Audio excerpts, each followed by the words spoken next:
I sat at the back of the lunch table in 7th grade and watched Marcus Reed hold court. He had 14 people around him every single day. 14. I counted. He was tall, he was loud, and when he laughed, the whole cafeteria heard it. Teachers knew his name. Substitute teachers knew his name. The principal would wave at him in the hallway like they were old friends. I was convinced he was the most popular kid in the school. We all were. Then something happened that I didn't understand until years later. Marcus threw a birthday party in 9th grade. Big deal. He talked about it for 2 weeks. Mentioned it constantly, made sure everyone in every class heard about it. He had a pool. His parents were out of town. It was going to be the party. 11 people showed up. Out of the 14 who sat at his table every day, 8 of them didn't come. I know because I was one of the 11, and I spent most of that night standing near the pool watching Marcus be loud about how great the party was while a handful of us nodded along. I didn't think much of it then. I just figured people had other plans. But in 10th grade, I started noticing things differently. There was a girl in my chemistry class named Priya. She never sat at Marcus's table. She never announced anything. She spoke at a normal volume, and she didn't perform when teachers walked by. I would have called her invisible except that when I actually paid attention, she was never alone.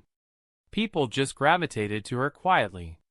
She'd be walking to class and 3 different people would peel off from their own groups to walk with her.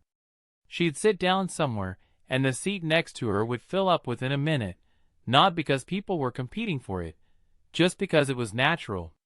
She had been doing this the entire time. I had just never noticed because she wasn't loud. I started watching more carefully. Marcus needed an audience. If no one was watching, he'd shift the conversation until someone was. He'd make a joke, scan the room, wait.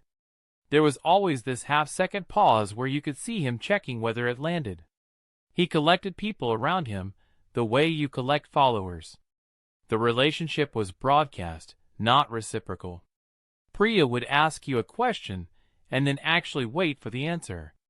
She remembered what you said 3 weeks ago and brought it back up. She didn't need you to witness her being a good friend. She just was one.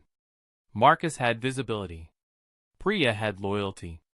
I tested this accidentally senior year. I was going through something difficult, a situation with my family that I don't need to get into, and I mentioned it briefly at Marcus's table one afternoon. He said, "That's rough, man," and immediately redirected the conversation to something about himself. Not out of cruelty. He just didn't have another gear.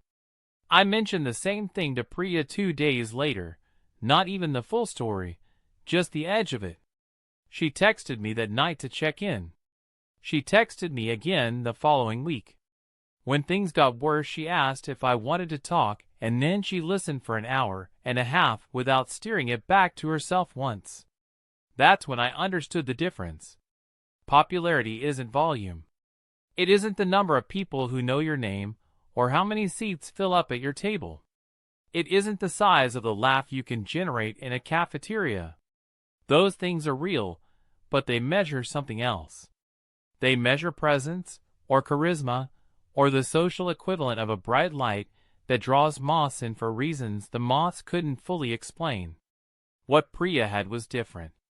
It was the thing you only discover when something goes wrong, when you need someone to actually show up.